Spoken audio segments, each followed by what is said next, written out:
Have you ever stopped to think, would having the reputation of being an executive level coach help you in your career or business?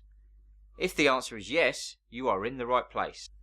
We've been dying to make this video for you guys. If you want to earn a reputation for being awesome at coaching, then keep watching.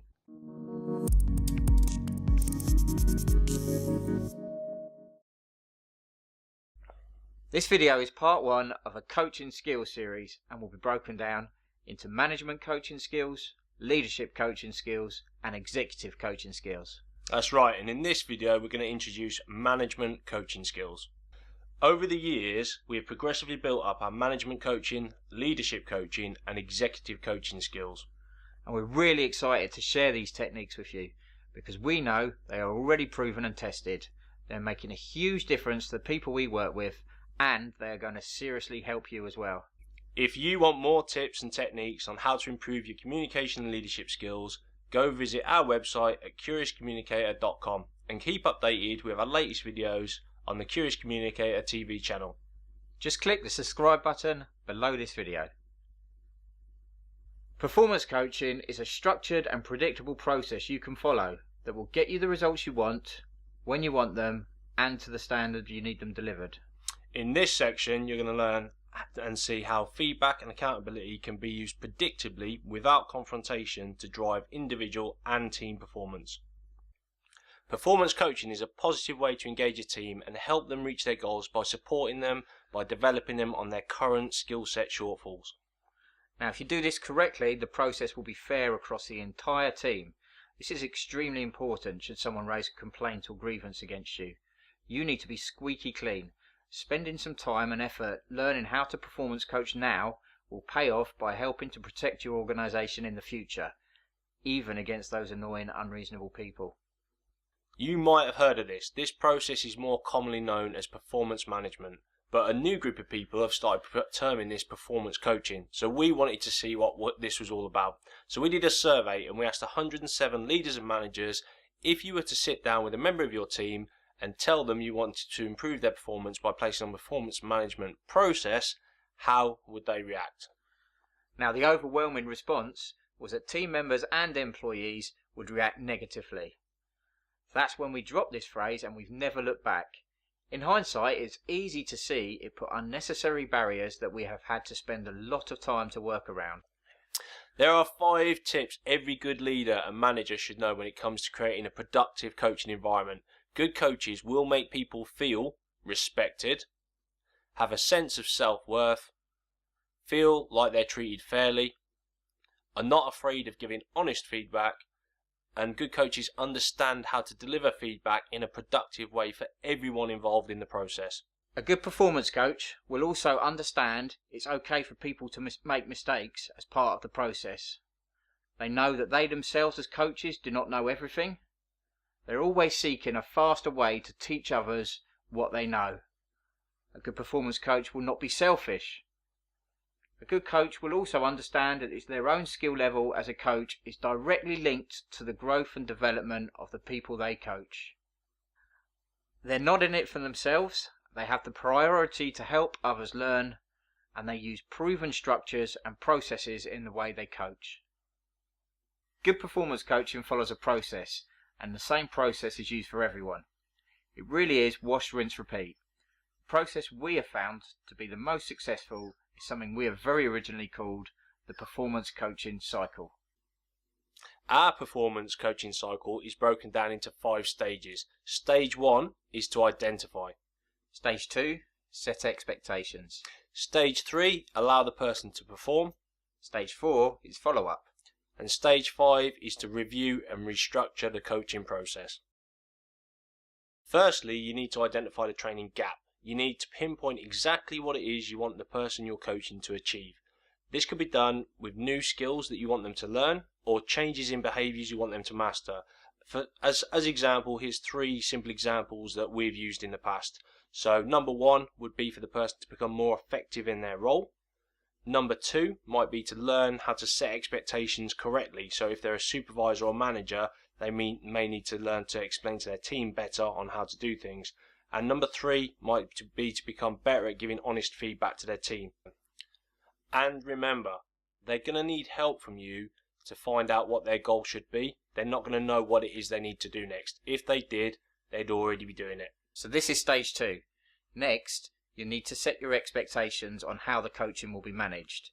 You need to decide what you want to achieve and identify what you need to achieve it. And the last thing is to set a time frame in which you want to achieve it. Now remember, setting expectations is a foundation of all good communication. It is crucial that both you and the person you are performance coaching understands exactly what it is you are working to achieve. Stage 3 is allow the person to perform. Now it's time to let them put everything that you've taught them and they've learned into practice.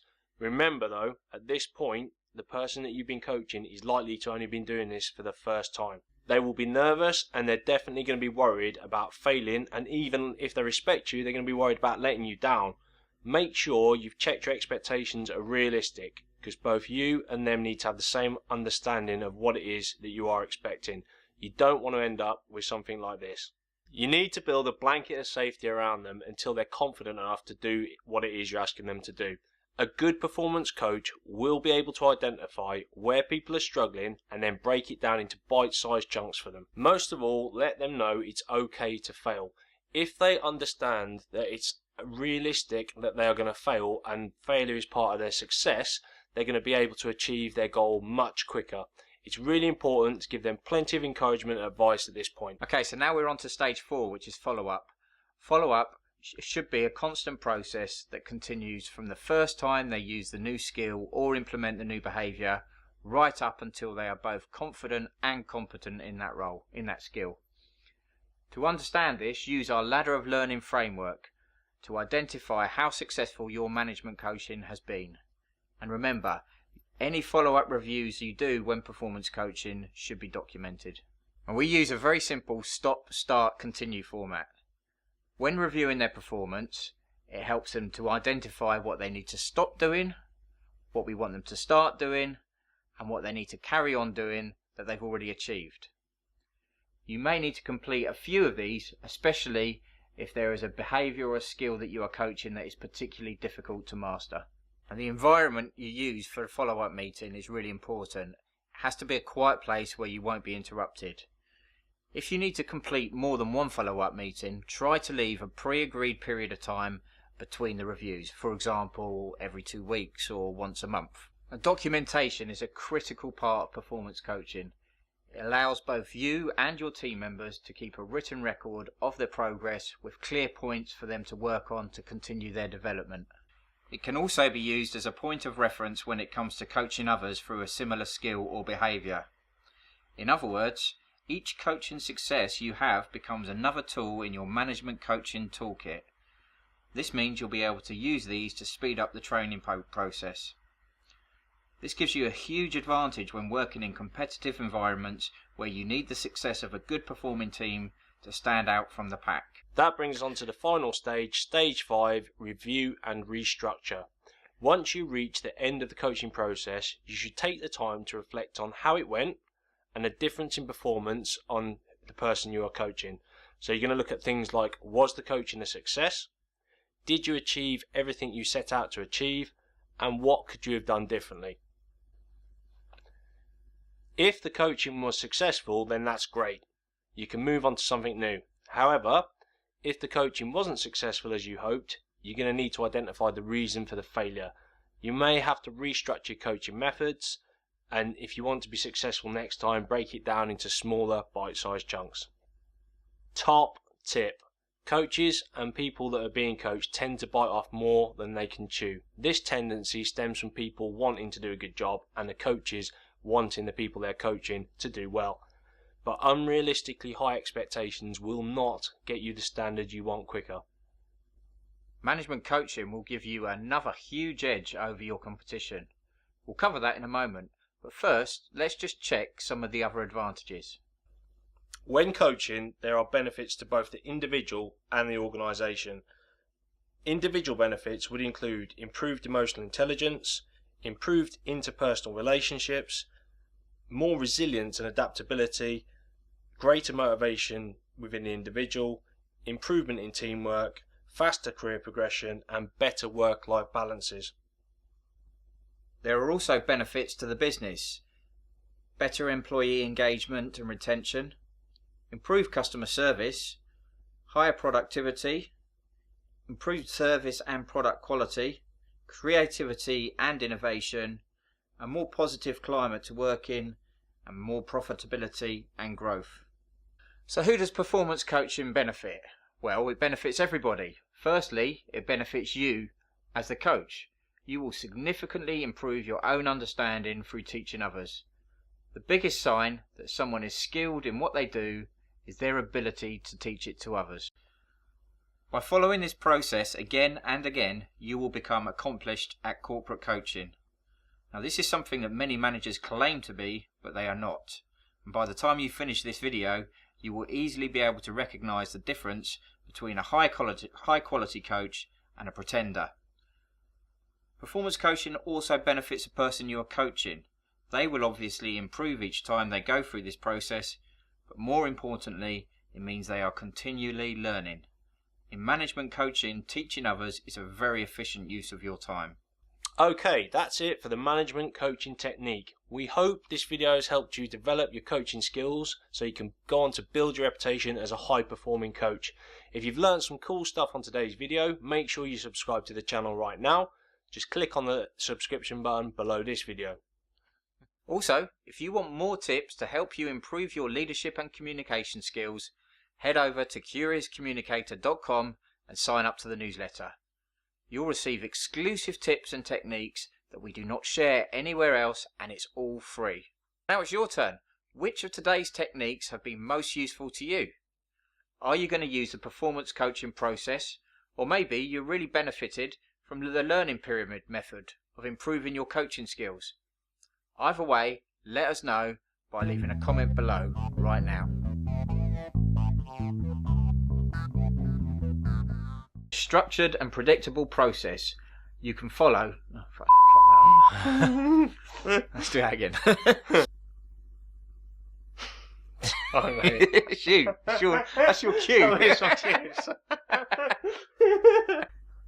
You're going to remember that? Coaching environment. Good coaches remember to change the settings on their laptop. It is easier if you stick to the slides. But yeah. Our performance cycle is broken down into 5 stages. Stage 1 is identify. Performance coaching. You said performance cycle. Did I? Yeah. Let's do that again. Oh, okay. So fucking hard to remember. Only 3 words. Performance coaching cycle that we invented. That's ours. Okay, ready? And stage 5, review and restructure the performance. This. Try using our ladder of down into.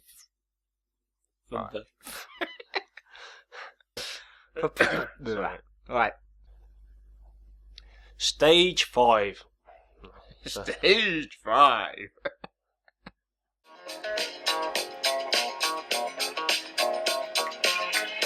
Stop!